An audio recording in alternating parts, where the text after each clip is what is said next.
Slovensko je opäť o čosi bližšie k cestovaniu s jedným lístkom. O čo presne ide, tak to je už otázka na Ota Váhovského. O to pozdravujeme, ako to teda bude fungovať. Dobrý večer, tak fungovať by to malo úplne jednoducho a tak, ako aj v okolitých krajinách. A teda na jeden lístok by ste mali cestovať po celom Slovensku.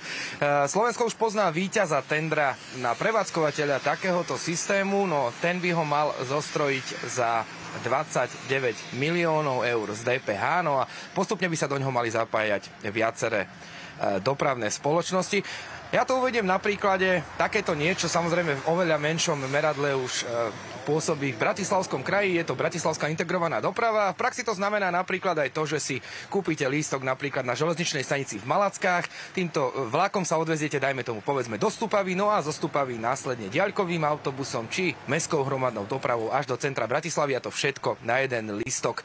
Ak nenastanú v tomto tendri ešte komplikácie alebo odvolania, čo je bežná slovenská prax, tak Národná dopravná autorita, ktorá spadá pod ministerstvo dopravy, by chcela s víťazom tendra podpísať zmluvu v čo najkratšom čase. No a táto zmluva, alebo tento systém by sa mal spustiť v júli roku 2026.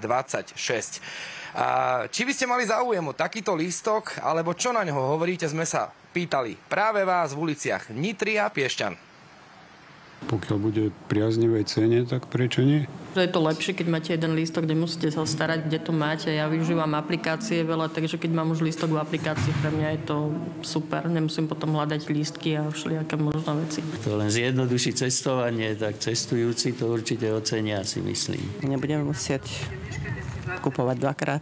Tak ja by som to určite vítala. Rada cestujeme veľa po celom Slovensku, takže sme takí dosť vášniví turisti. Určite by som to privítala s takým lístkom cestovať, lebo som študentka, takže by som to využila. Keďže takto chodí aj veľa študentov, že viacero spojov, takže by to bolo jednoduchšie.